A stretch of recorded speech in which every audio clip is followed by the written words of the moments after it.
નમસ્તે વિદ્યાર્થી મિત્રો, આજે હું મુકેશ અડાણિયા સર તમારી સમક્ષ ધોરણ 9 સંસ્કૃત પાઠ 5 સુભાષિત વૈભવ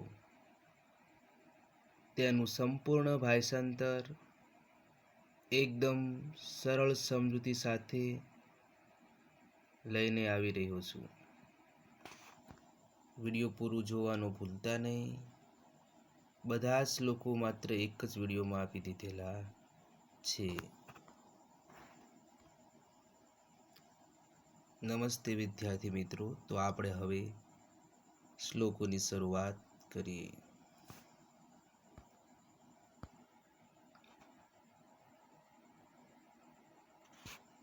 પાંચ સુભાષિત વૈભવ.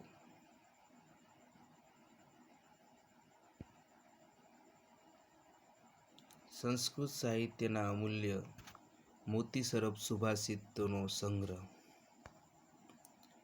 સંસ્કૃત સાહિત્યમાં મોટા કાવ્યને મહાકાવ્ય તરીકે અને નાના કાવ્યને મુક્તક તરીકે ઓળખવામાં આવે છે. તેમાં એક નાનું મોતી બહુમૂલ્ય છે.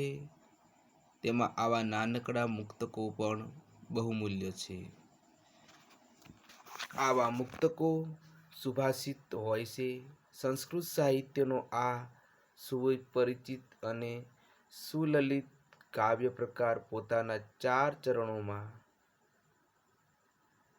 જીવનના બહુમૂલ્ય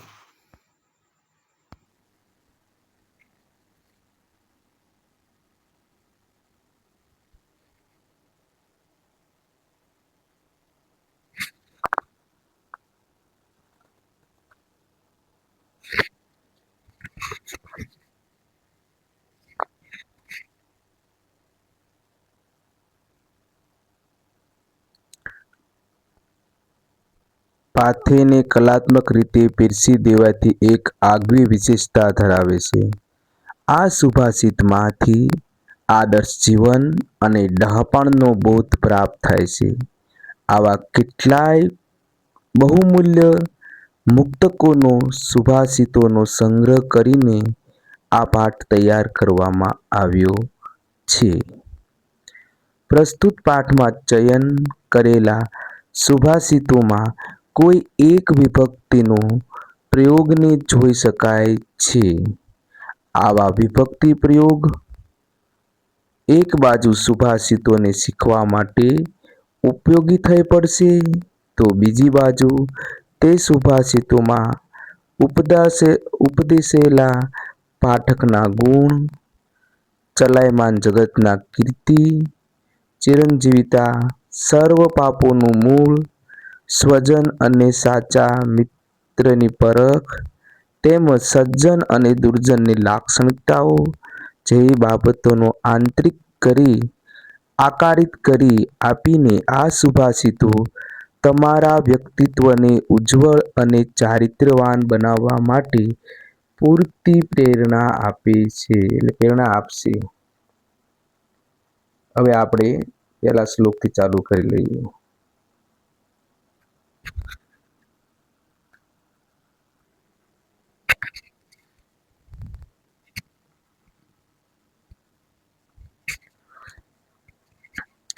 માધુર્યમ અક્ષરમ અભિવ્યક્તિ પદચ્છેદસ્તુ સુસ્વરઃ ધૈર્ય લય સમર્થ ચ ષડેતે પાઠકા ગુણા.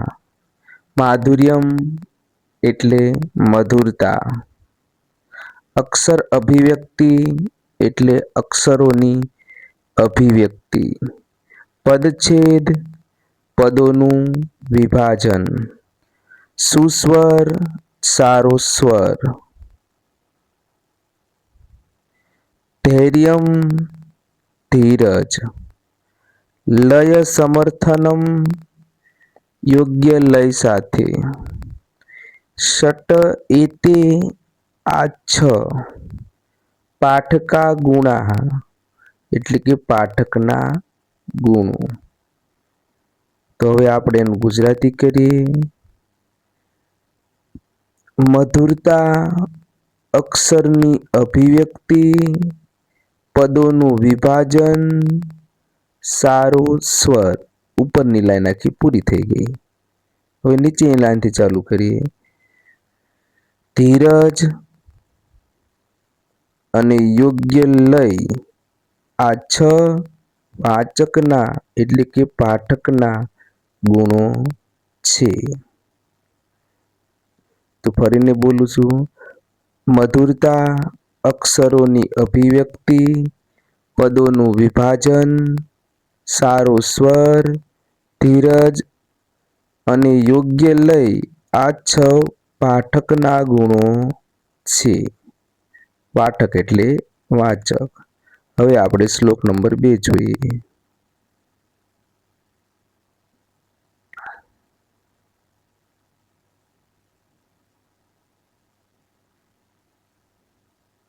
શ્લોક નંબર 2.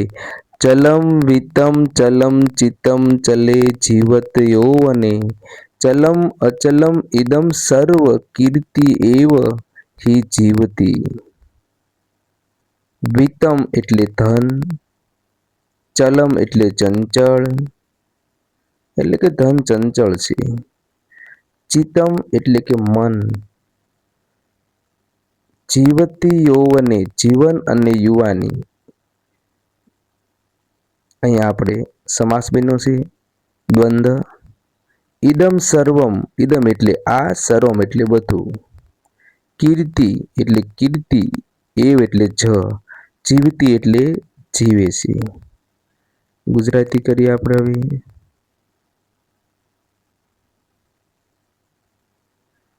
ધન ચંચળ છે. ચલમ વિત્તમ એટલે ધન ચંચળ છે. ચલમ ચિત્તમ એટલે કે મન ચંચળ છે. ધન એ ચંચળ અને મન એ ચંચળ છે. બે એક જગ્યાએ ક્યારે સ્થિર રહેતું નથી. ઘણી વખત આપણે ધન આવે તો એમ થવા લાગે છે કે બહુ રૂપિયા આવી ગયા તો આનંદ આનંદ હવે 7 પેઢી સુધી કંઈ થશે નહીં.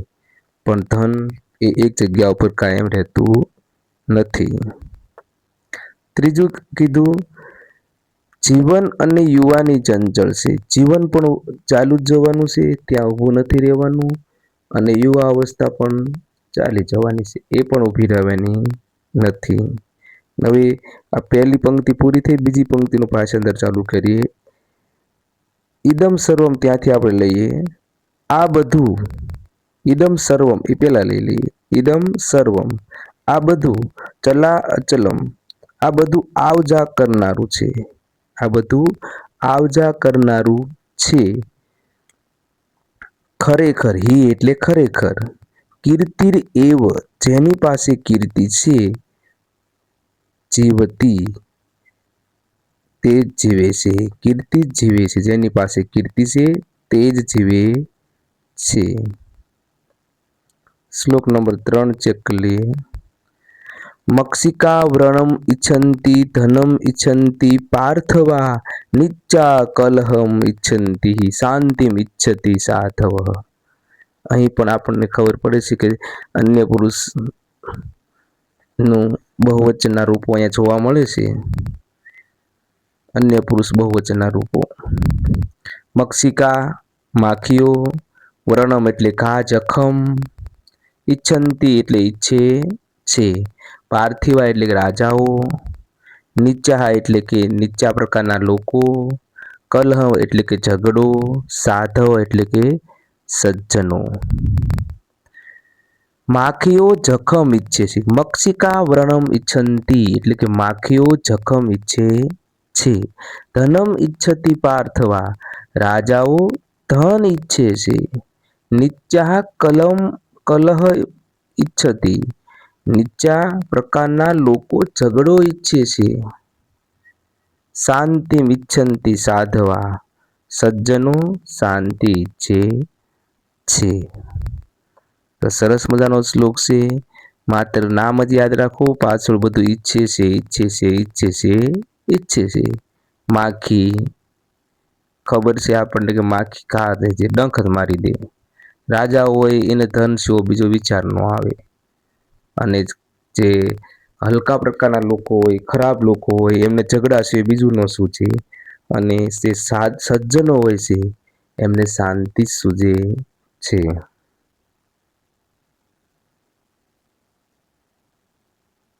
શ્લોક નંબર 4.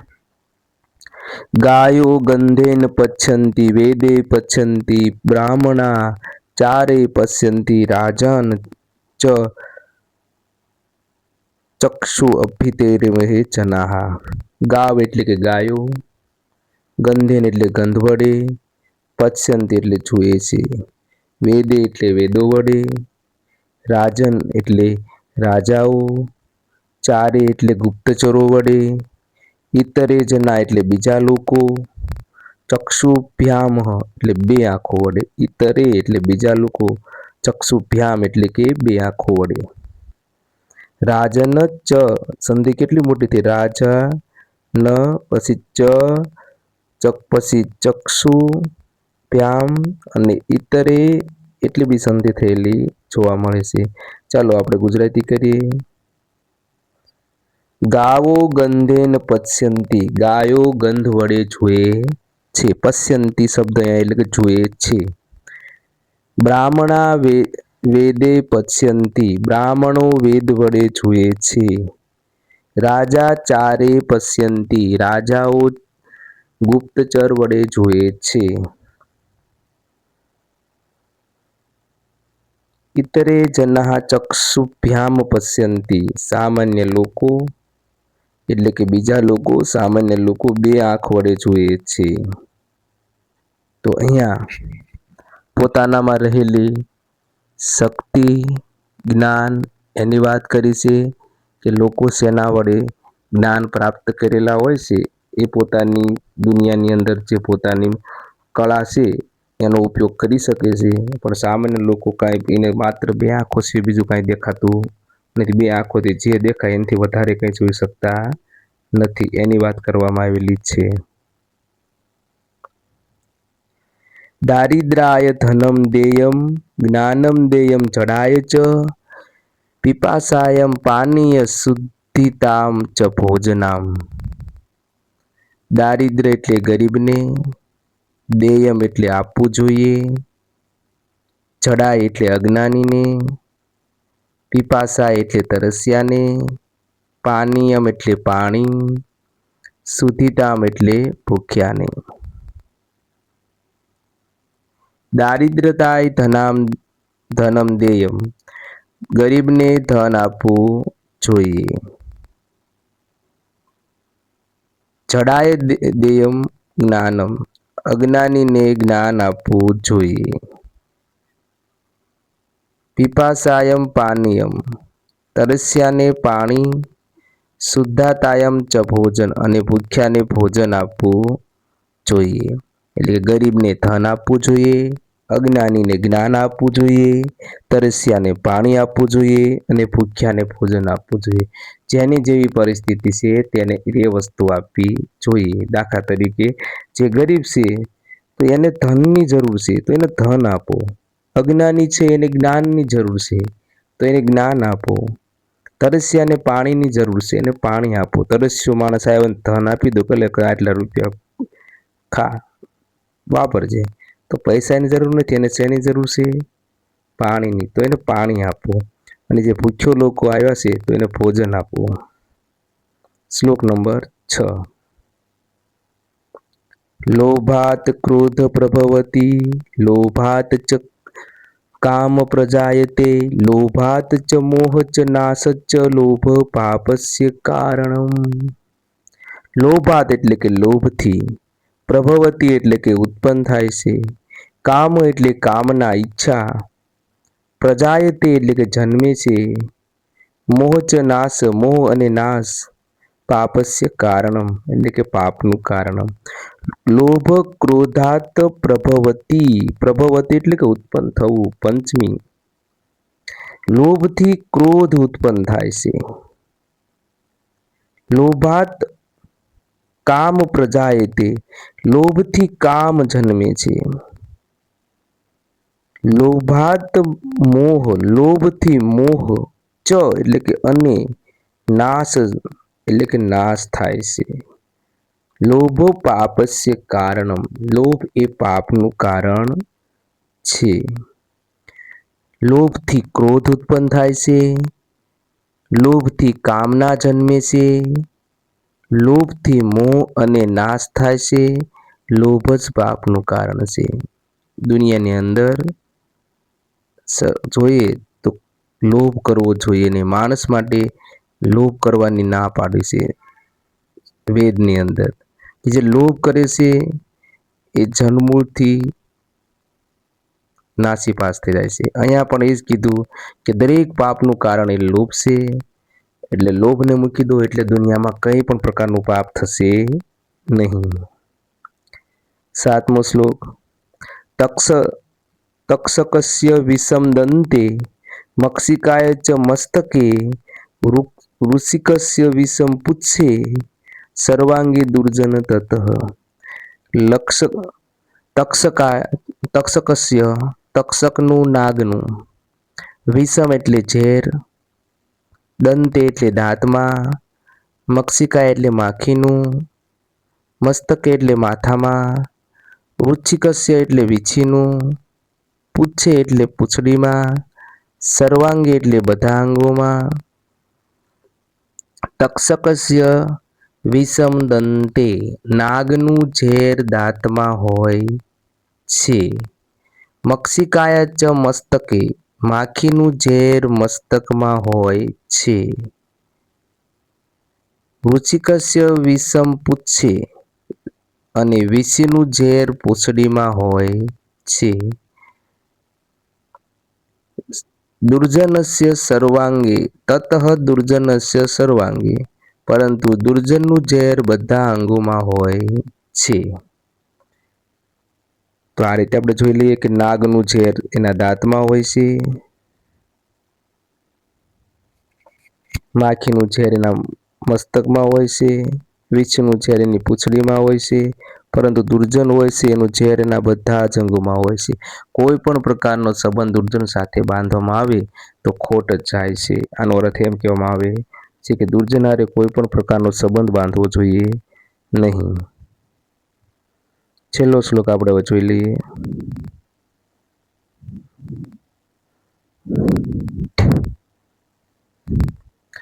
ઉત્સવે વ્યસને ચેવ દુર્ભિક્ષે શત્રુ વિપ્લવે રાજદ્વારે શમશાને ચ યહ તિષ્ઠતિ સ બાંધવ. આખી 7મી વિભક્તિ દર્શાવવામાં આવેલી છે. ઉત્સવ એટલે કે ઉત્સાહમાં, વ્યસન એટલે કે સંકટમાં, દુર્ભિક્ષે એટલે કે દુષ્કાળમાં, શત્રુ વિપ્લવે એટલે કે શત્રુઓ સાથેના યુદ્ધમાં, રાજદ્વારે એટલે કે રાજાના દ્વારમાં, રાજ દરબારમાં, શમશાને એટલે કે શમશાનમાં, યહ તિષ્ઠતિ જે ઊભો હોય છે, સ બાંધવ તે ભાઈ છે. જે ઉત્સવમાં, સંકટમાં, દુકાળમાં, શત્રુઓની સાથેના યુદ્ધમાં, રાજ દરબારમાં અને શમશાનમાં આપણી સાથે ઊભો રહે છે તે ભાઈ છે, સગો મિત્ર છે. જે ઉત્સવમાં, સંકટમાં, દુકાળમાં, શત્રુઓ સાથેના યુદ્ધમાં, રાજ દરબારમાં અને શમશાનમાં આપણી સાથે ઊભો રહે છે તે આપણો ભાઈ છે, સાચો મિત્ર છે. તો નમસ્તે મિત્રો, અહીં મેં તમારી સમક્ષ 8 શ્લોકનું સરળ શબ્દની સમજૂતી સાથે ભાષાંતર કરી અને રજૂ કર્યું છે. કેવું લાગ્યું તે જરૂર દર્શાવજો કોમેન્ટની અંદર. અને હવે આની પછી આ પાઠના સ્વાધ્યાયનો પણ વિડીયો મૂકી, જોવાનું ભૂલતા નહીં. જોવા માટે બેલ આઇકન દબાવજો, ઓલ કરી નાખજો, કારણ કે તમારામાં જે કંઈ નવી માહિતી આવશે એ તમારામાં મળી જાય, જેથી તમે એના ભાષાંતર, એના સ્વાધ્યાય બધું વ્યવસ્થિત લખી શકો. જય હિન્દ, જય ભારત, જય ગરવી ગુજરાત.